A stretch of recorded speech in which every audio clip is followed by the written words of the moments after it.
Hello friends welcome to my channel. आज के आमी रान्ना करब बेगुन दिए पालंग शाक। एभावे बेगुन दिए पालंग शाक बानिए गरम गरम भातेर साथे खेये देखबेन भालो लागे।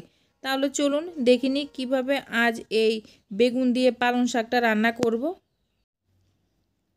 कड़ाइते तेल गरम करे निये एर मध्य दिए दिচ্ছি टुकरो करे राखा बेगुन। एखाने दुइटा बेगुनके टुकरो करे केटे निয়েছি। दिए दिচ্ছি परिमाण मतो लवण हलुद। বেগুনগুলোকে লবণ হলুদের সঙ্গে নেড়ে চেড়ে মিশিয়ে নিয়ে গ্যাসের আঁচ কম রেখে ভেজে নিচ্ছি।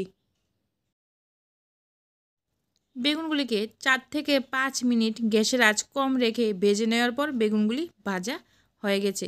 বেগুনগুলিকে নামিয়ে নিচ্ছি। কড়াইতে দিয়ে দিচ্ছি 3 চামচের মতো সরষের তেল।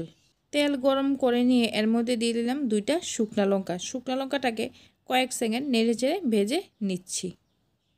দিয়ে দিচ্ছি হাফ চামচ মেথি। মেথিটাকেও কয়েক সেকেন্ড নেড়ে চেড়ে ভেজে নিচ্ছি।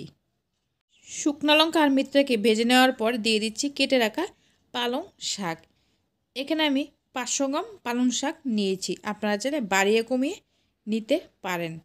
দিয়ে দিচ্ছি পরিমাণ মতো লবণ আর হলুদ। পালং শাকটাকে লবণ হলুদের সঙ্গে নেড়ে চেড়ে মিশিয়ে নিচ্ছি।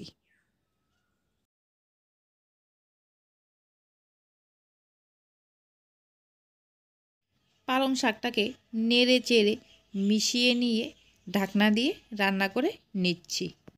4 থেকে 5 মিনিট ঢাকনা দিয়ে রান্না করে নেওয়ার পর ঢাকনাটা সরিয়ে নিয়ে পালং শাকটাকে নেড়ে চেড়ে দিচ্ছি। দেখুন পালং শাকটা অনেকটাই কমে গেছে।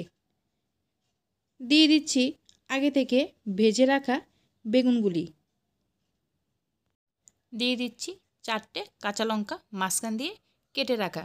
দিয়ে দিচ্ছি হাফ চামচ চিনি, তবে চিনিটা অপশনাল, আপনারা চাইলে দিতে পারেন, না চাইলে বাদও দিতে পারেন।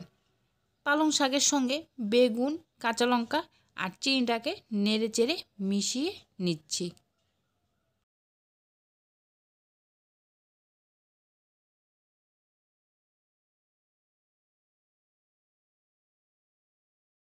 সবগুলোকে একই সঙ্গে মিশিয়ে নিয়ে 4 থেকে 5 মিনিট রান্না করে নিচ্ছি। 4 থেকে 5 মিনিট রান্না করে নেওয়ার পর বেগুন দিয়ে পালং শাক রান্না সম্পূর্ণ রেডি। আমার রান্না যদি আপনাদের ভালো লেগে থাকে তাহলে লাইক, শেয়ার, সাবস্ক্রাইব করবেন।